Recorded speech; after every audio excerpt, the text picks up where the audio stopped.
하찮은 것에서 깨닫는 행복. 네, 그렇습니다. 스코틀랜드에 로버트 더 블루스라는 왕이 통치할 즈음에 이웃나라와의 전쟁에 그만 전세가 기울어서 패전의 위기에 직면해 있었습니다. 그런데 어느 한 사건을 계기로 로버트 더 블루스라는 왕이 다시 한번 결심을 해서 남은 자녀 군인들을 모아가지고 재전쟁에 참여해서 전세를 뒤엎는 기적의 사건을 경험한 이야기가 있습니다. 그 내용은 무엇이냐면 패전 직전에 위기에 빠졌을 때 그만 왕이 도망치게 되었습니다. 그러다 어느 날 산골 오두막 집에, 옹색한 집에 피신을 하게 되었습니다. 자려고 누웠는데 잠이 오겠어요? 자기의 처지와 나라의 상황을 볼 때 믿어지지가 않죠. 분이 나기도 하고 자기의 여러 역량을 생각할 때 무력증, 절망, 좌절, 많은 패배감들이 압도하고 있을 때예요. 그런데 자려고 하는데 눈앞에 어떤 작은 물체 하나를 보게 되었습니다. 그게 뭐냐? 거미였어요.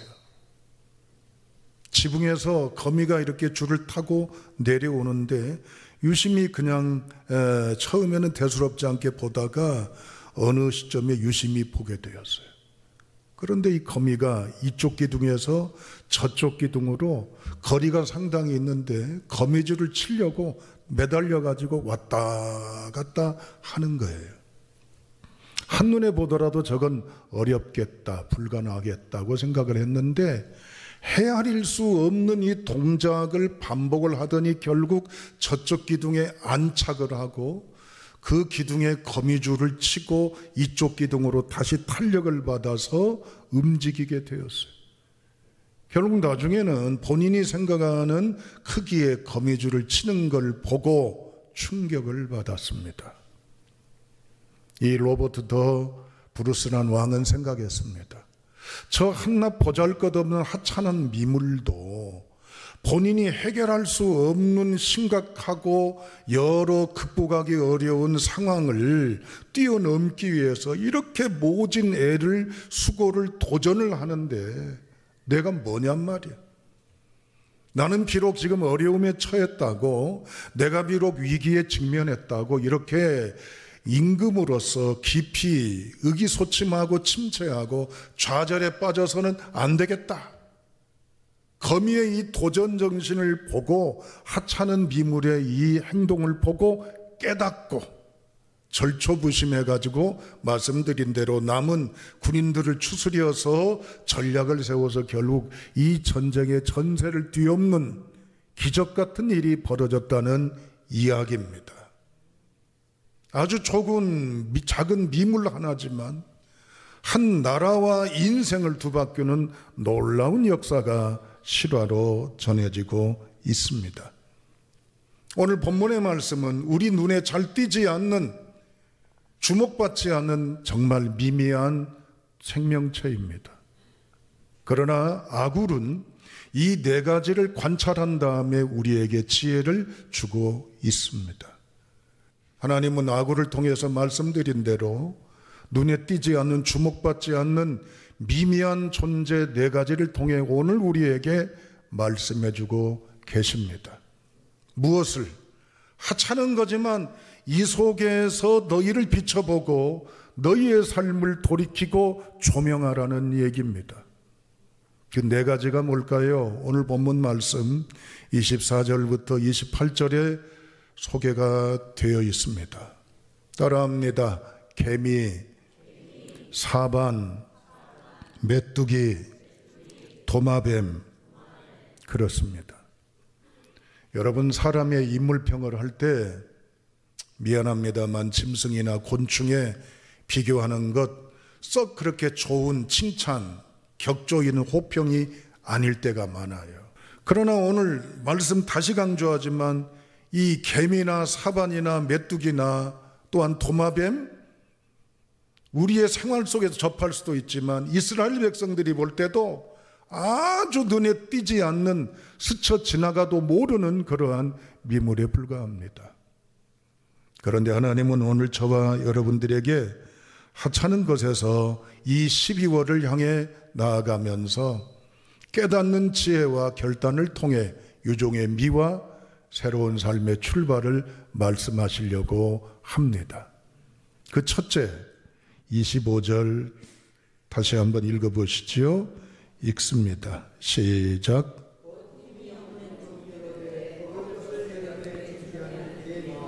아멘. 이 계미는 오늘 30장 25절에만 나와 있는 게 아니에요. 잠언 6장 6절에 일제기 솔로몬은 이렇게 계미의 특성을 소개하고 있습니다. 우리 계미 그러면 이미 어렸을 때부터 들었던 이솝 우화에 대한 교훈이 딱 각인돼 있어서 고정적으로 계미에 대해서 생각하는 게 있습니다. 뭐죠? 그렇죠. 열심, 근면, 부지런함. 그 얘기 누가 몰라요? 오늘 성경은 그 얘기를 하려고 계미를 빗대어서 아이고 놀고 먹고 대충 적당히 살고 일확천금 노리고 횡재하려고 하는 이 게으른 자들아, 부지런함을 배우라는 얘기를 단순히 도덕 교과서처럼 하려고 그럴까요? 아니요. 우리 다 같이 잠언 이제 6장 7절 8절을 세밀하게 더 읽어보시면 그 특성을 알 수가 있습니다. 자, 읽습니다. 시작.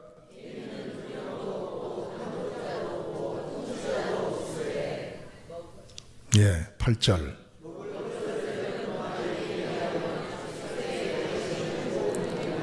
8절 그대로 놔둬보시죠. 먹을 것을 여름 동안에 예비하며 추수 때 양식을 모은다. 여름 때, 추수 때, 때를 이야기하는 계미에 대한 속성의 이유가 뭘까요? 단순히 부지런하다, 근면하다, 성실하다 이 얘기를 하려고 한 게 아니에요. 지금 뭘 얘기합니까? 때를 이야기하려는 거예요.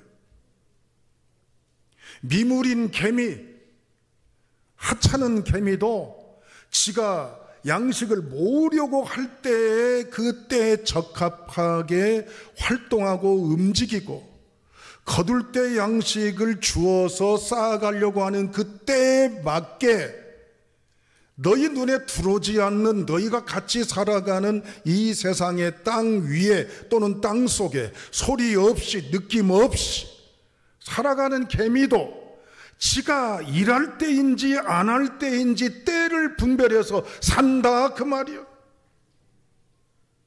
이걸 배우라 그 말이에요. 여러분, 우리는 어떻습니까? 창조 질서에 하나님이 제 역할과 제 기능을 하도록 주신 뜻이 있습니다. 아이고 목사님, 개미는 이제 생리적으로 기계적으로 그렇게 돼 있으니까 살지요. 그러면 우리는 어떻게 돼 있습니까? 여러분, 성경은 우리의 정체를 가감없이 적나라하게 표현합니다. 에베소서 2장 1절 또 얘기합니다. 우리는 허물과 죄로 죽었다라고 얘기합니다. 허물은 뭐예요? 따라합니다. 안 해야 되는데 하는 것. 죄는 뭐예요? 따라합니다. 해야 되는데 안 하는 것. 그게 누구예요? 다요, 다. 나는 아니라고요? 천만의 말씀. 알아요. 그렇게 하면 양심상 안 되고 도리상 안 되고 도덕적으로 안 되고 여러 여건 안 되는 줄 누가 몰라? 그런데 하고야 말아요. 해야 된다는 거 누가 몰라요? 사람으로서, 자격으로서, 책임으로서. 그런데 여러 이런저런 이유로 안 해요. 12월입니다. 이제 몇 주 남지 않았습니다. 지난 1년 돌이켜 보십시오. 우리는 어떻게 해야 될지 모르며 왔다 갔다 이것이 먼저인지 나중인지 모른 채 정처 없이 이제는 의식 없이 지내왔던 우리들의 이 어리석음이 얼마나 허다합니까? 하나님 오늘 아구를 통해 설교자인 저의 입을 빌어 저의 모든 몸을 빌어 말씀합니다. 얘들아, 개미 니들 눈에 하찮게 보이지? 그러나 그 개미는 다 때에 따라, 적기에 따라, 상황에 따라, 여건에 따라 적합하게 살아가. 그런데 너희는 어떠냐라고 묻는다면 어떻게 대답하시겠습니까? 두 번째, 오늘 본문의 말씀 26절을 읽어보시죠. 26절입니다. 시작. 예, 약한 종류로 돼 집을 어디에 지어요?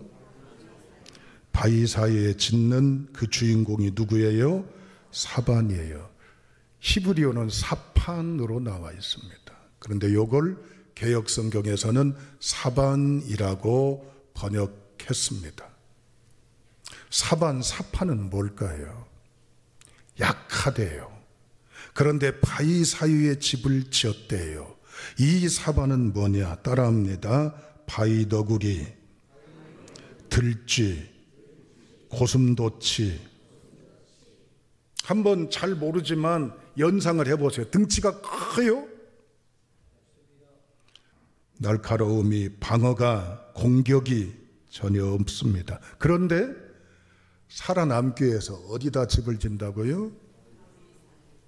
예, 경사도가 심한, 야수가 범접하지 못한 그 벼랑에다가, 아슬아슬한 곳에다가, 조그마한 구멍일지라도, 틈속이라도 거기다가 둥지를, 자기의 거주지를, 안전지대를, 피난처를 거기다 두었다 그 말이야.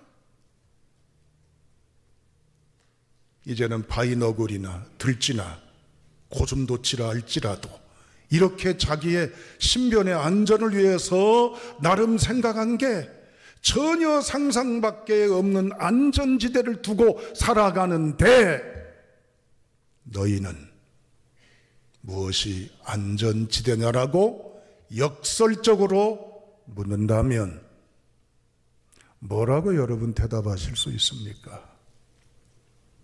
내가 믿을만하고 편할만하고 내가 이제는 확실하게 여겨지는 안전함이 뭘까요? 집장만 했다고 안전해요? 여러분, 건강하시다고요? 학력 또는 권세, 지위, 냉소하고 필요 없다는 얘기가 아닙니다. 여러분이 가지고 있는 몇십억 또는 몇억 통장, 땅, 여러 여건이 안전할까요? 보험을 들었다고 해서 미래의 암, 사고, 재난, 여건에 보장이 되기 때문에 든든해요? 필요 없다는 얘기는 아니에요. 내 주위에 빽 있고 힘 있고, 미안합니다, 표현이 거칠어서, 방귀깨나 끼는 사람들 있으면 안전합니까? 내 자식이 서울에 유수한 대학 나왔고 검사, 판사, 때로는 이제는 고위공직자, 때로는 유수한 회사에 다니고 직위가 있다고 그래서 내가 안전해요? 사업이 성공의 안전지대일까요? 지난 1년 동안 지내왔습니다. 우리 대차대조표 손익계산서를 써야 합니다. 1년 동안 살아온 성적표를 돌이켜 보셔야지요. 저나 여러분들이나. 그런데 안전하고 든든하고 온전한 것이 무엇이었어요? 하나님 외에는 불안전함 우리 봤잖아요. 없어지는 것, 무너지는 것, 깨지는 것, 떠나버린 것. 돈 있을 때야 사람들이 모여들고 인기 좋고 찾고 가자, 먹자, 놀러가자, 하자 많지만 어때요? 표현이 거칩니다. 쪽박 차고 나니까, 빈털털이 되니까 발길 뚝, 전화 뚝, 관심 뚝. 무엇이 안전합니까? 건강할 때야 여기저기 가지요. 환자복 입고 병원에 입원해서 여러 가지 주사 맞아, 약 투여에 치료받아, 몸은 말라져가. 무엇이 안전합니까, 여러분? 무용지물이 아니라 최고의 안전한 미물이 이제는 바위 너구리라든지 들쥐라든지 말씀드린 대로 이러한 종류들이 고슴도치와 같이 미미하지만 안전한 바위 틈 속에 집을 짓고 살듯, 사랑하는 내 자녀들아, 너희는 무엇이 안전하다고 생각하느냐? 이 주관식 문제 앞에 뭐라고 하나님 앞에 대답하시렵니까? 세 번째, 27절 읽어보시죠.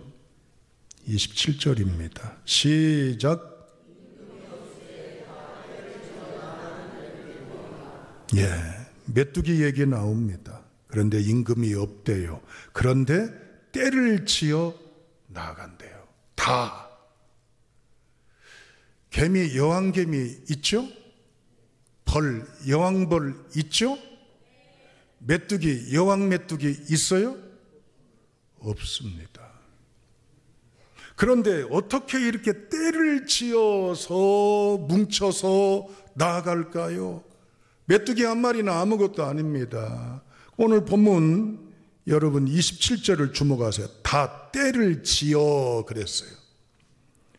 떼를 지어, 이 말은 따라합니다. 활을 쏜다. 떼를 짓는다는 얘기하고 활을 쏜다는 얘기하고 무슨 연관이 있을까요, 여러분? 네? 메뚜기가요 수십 킬로 수백 킬로를 날아가는데 이 조그마한 미물 메뚜기가 힘이 그만큼 넘쳐나겠어요?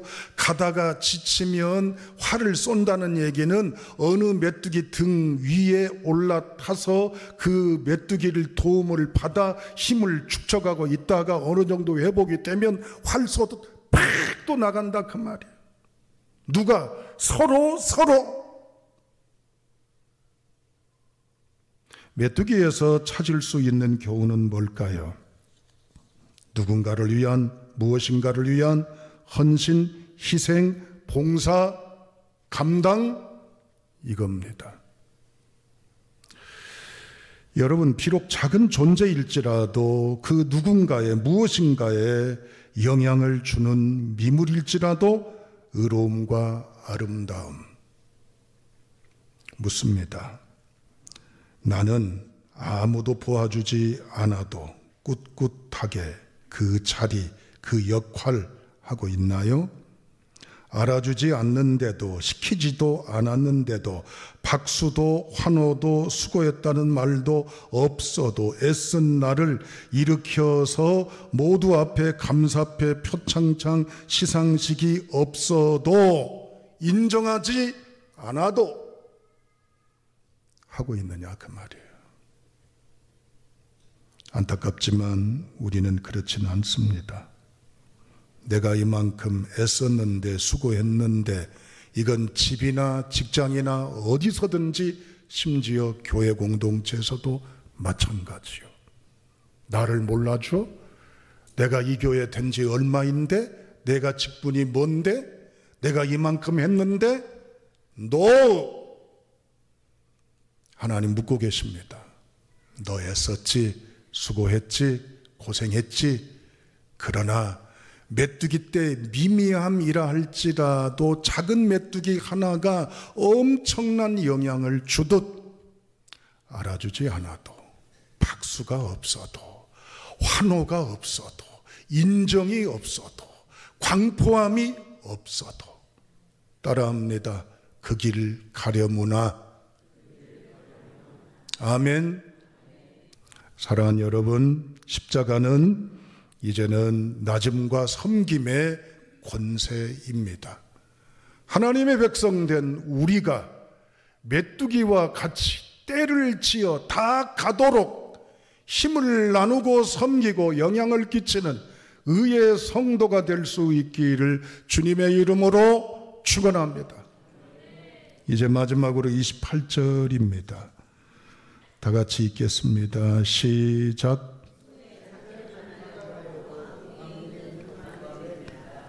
도마뱀 얘기가 나오네요. 그런데 뭐라고 합니까? 손에 잡힐만 하다 그랬습니다. 아주 작다는 얘기죠. 아무것도 아니다는 얘기죠. 그런데 어디에 있어요? 왕궁에 있다는 얘기입니다. 제가 몇 년 전에 필리핀을 가볼 기회가 있었어요. 도마뱀이 호텔에 있는 도마뱀도 있고 야생 숲에 있는 도마뱀도 있고 들판에 있는 도마뱀도 있는데 이 도마뱀은 어디에 있다고요? 왕궁에 있다 그랬습니다. 우리 다 같이 시편 84편 10절 읽습니다. 보여줄 거예요. 자, 보여주세요. 시작.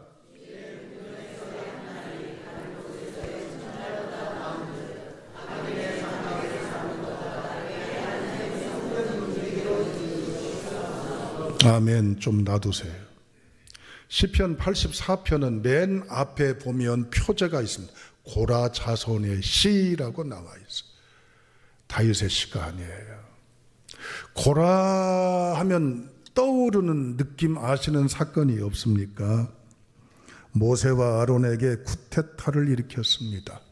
반역이 일어나서 그만 250명이 몰살당하는 비극을 눈앞에 처참하게 목도한 그 후손들, 어린 아이들이 우리 조상님들이 했던 그 잘못의 과오를 교훈 삼아서 마음속에 뼈저리게 다짐했던 신앙 고백이 본문에 아까 봤던 시편 84편 10절의 내용입니다. 하나님을 떠나서 하나님의 의도에 벗어났기 때문에 이제 우리라도 정신 차리고 마음 다져서 하나님 안에 주님 중심에 거하는 믿음의 후손이 되자라고 얘기해. 우리 선조들이 행한 건 정말 얼굴 들 수 없지만 우리 마당만 쓰는, 성전 마당만 쓰는 일만 시켜줘도 감사합니다. 문 앞에 서서 수의 역할을 하고 문지기만 해도 감사합니다. 이 역할만 해도 감사하다라고 고백했던 이들이 결국 이 열망이 어떤 역할을 감당해요? 찬양대원이 되는 고라 자손들이 찬양대원들로 하나님을 경외했어요. 지난 1년 동안, 아니 일주일 동안 여러분 마음 중심에 내가 중요하다고 여겨지는 내가 마음을 두었던, 꼭 그 장소는 아니더라도 마음 두었던 비중의 대상이 누굽니까? 하나님이십니까? 하나님 얼마나 시간 속에 느끼셨어요? 삶의 자리 속에 이 하나님의 말씀과 만나심이 내 흐트러진 의식을 모아 하나님을 향해 기도함이, 주님을 향한 내 마음의 중심이 손에 잡힐 만한 하찮은, 잡아서 버릴 수 있는 존재에 불과한 우리일지라도 어디에 있어요? 왕궁에 있는 도마뱀처럼 하나님 안에 거하기를 이제 남은 3주간이라도 결단하셔서 2024년 유종의 미를 거두고 하나님 앞에 살기를 소망하시는, 하찮은 것에서 깨닫는 행복의 지혜자가 될 수 있기를 주님의 이름으로 축원합니다. 기도하시겠습니다. 하나님 아버지,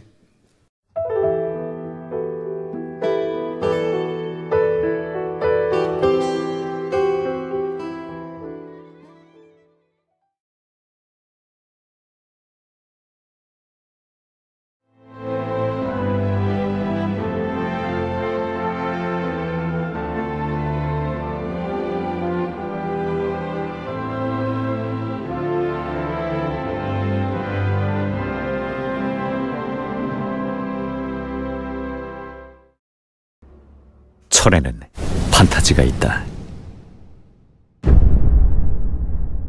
포스코